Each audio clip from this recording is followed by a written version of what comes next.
Bismillahirrahmanirrahim. Alhamdulillah alladzi manna alaina bil islami wal iman wal ihsan wa ja'ala man kana fi qalbihi mahabbatun nabiy sallallahu alaihi wasallam wa mahabbatuhu wa mutaba'atuhu min ahli al-kamal wal irfan. Allahumma salli wa sallim ala sayyidina Muhammadin habibir rahman wa sayyidil akwan wa ala alihi wa ashabihi wa ikhwalihi wa dhurriyyatihi wa ahbabihi wa man salaka ala manhajihi ila yaumi wad'il mizan. Qala Allah subhanahu wa ta'ala fil Qur'anil Karim: Ya ayyuhalladzina amanu kutiba alaikumus siyam kama kutiba alal ladzina min qablikum la'allakum tattaqun. Wa qala ta'ala: Qul in kuntum tuhibbunallaha fattabi'uni yuhibbukumullah wa yaghfir lakum dhunubakum wallahu ghafurur rahim. وقد أخرج الإمام الترمذي عن أنس رضي الله عنه قال قال رسول الله صلى الله عليه وآله وصحبه وسلم: من أحيا سنتي فقد أحبني ومن أحبني كان معي في الجنة. صدق الله العظيم وصدق رسوله النبي الكريم ونحن على ذلك من الشاهدين والشاكرين والحمد لله رب العالمين. رب اشرح لي صدري ويسر لي أمري واحلل عقدة من لساني يفقهوا قولي بجاه النبي والصحب والآل. Para pemirsa dimanapun Anda berada, para pecinta ilmu agama yang dirahmati oleh Allah Subhanahu wa Ta'ala, bulan Ramadan sebagaimana yang telah kita ketahui adalah bulan ampunan, bulan rahmat Allah Ta'ala dicurahkan kepada hamba-hambanya, bulan yang mana umat Islam disuruh mereka untuk berpuasa sebagaimana arahan dari Allah Subhanahu wa Ta'ala.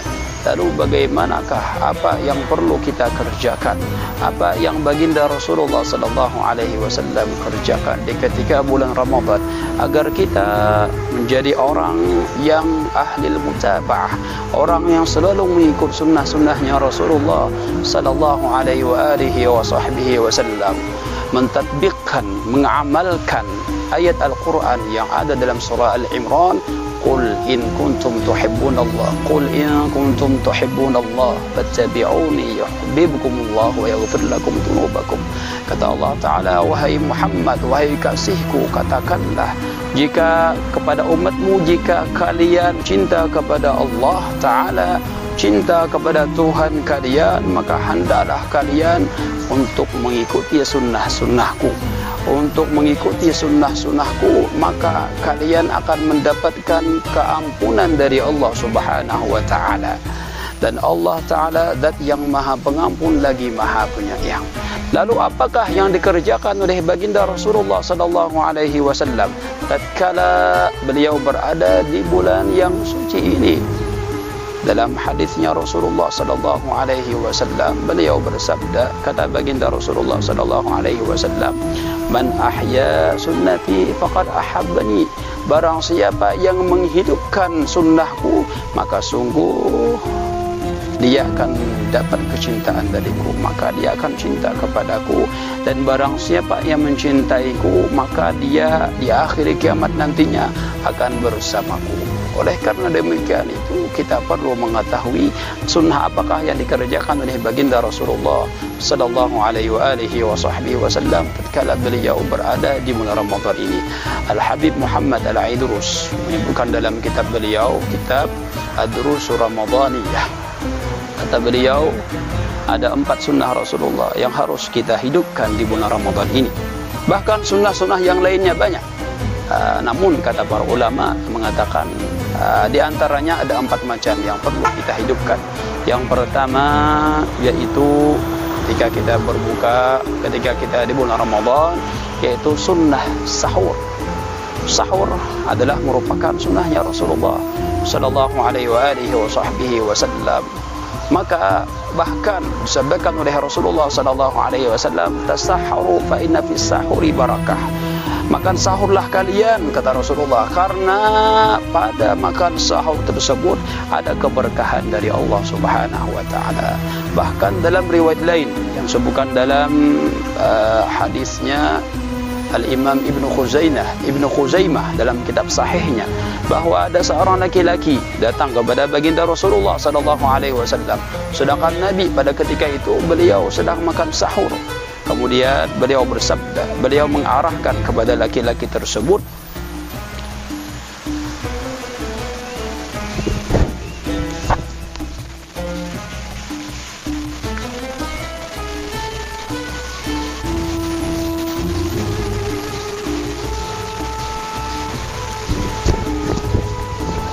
innaha barakatun a'taakumullah iyyaha fala tada'uha.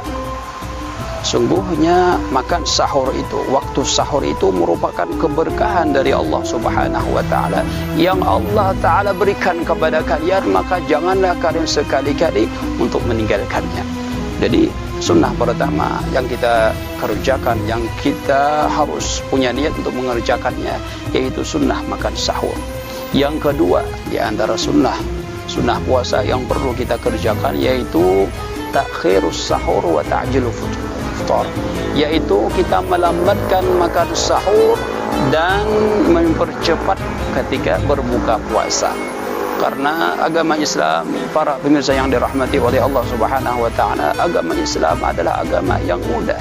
Tatkala kita ingin berbuka puasa sampai waktunya, kita yakin bahwa berbuka puasa telah sampai, maka kita sunnah langsung mengambil makanan langsung kita berbuka puasa. Oleh karena demikian itu, kita harus punya perhatian dengan waktu berbuka puasa. Jam berapa waktu berbuka puasa? Jangan sampai kita berbuka puasa, waktu berbuka puasa belum sampai.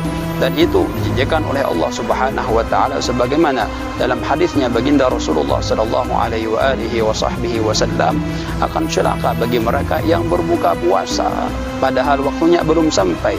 Pada suatu hari Rasulullah sallallahu alaihi wasallam pernah mendengar jeritan dari orang ahli neraka. Kemudian beliau bertanya kepada Jibril, siapakah mereka itu? Jeritan dari manakah itu?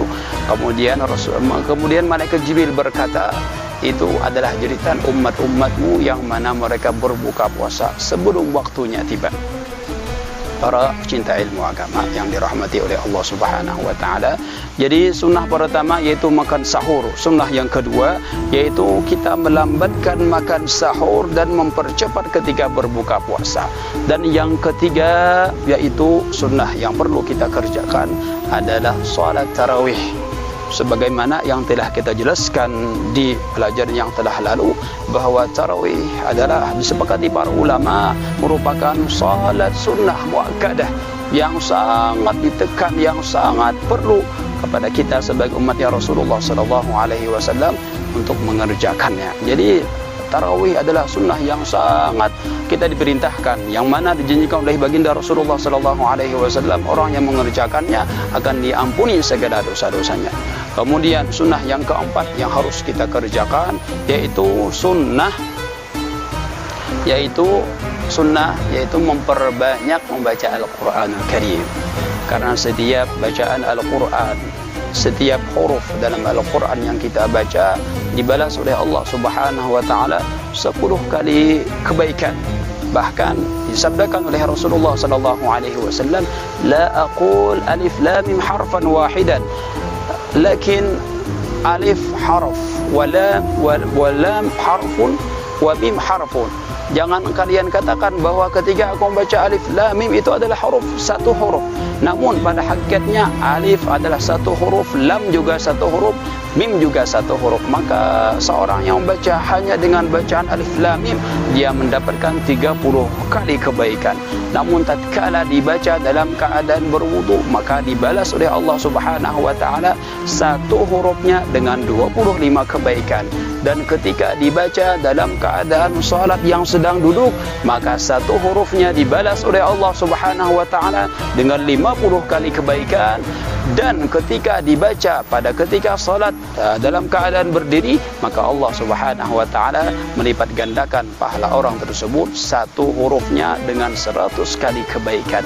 Jadi mudah-mudahan di bulan yang mulia ini kita bisa meningkatkan iman dan ketakwaan kita bisa meningkatkan untuk mengerjakan sunnah-sunnah yang diarahkan oleh baginda Rasulullah sallallahu alaihi wasallam, agar kita mendapatkan kecintaan dari baginda Rasulullah sallallahu alaihi wasallam, dan di hari kiamat nantinya dihalau bersama beliau masuk syurga yang namanya Firdausul A'la. Mudah-mudahan apa yang kita sampaikan pada siang hari ini diberkahi oleh Allah Subhanahu wa taala. Apa yang kita niatkan, apa yang kita damba-dambakan dimudahkan oleh Allah Subhanahu wa taala selama dalam keridhaannya. Maka inilah yang bisa kita sampaikan. Apabila ada salah dan khilaf mohon dimaafkan. Wabillahi taufik wa hidayah. Assalamualaikum warahmatullahi taala wabarakatuh.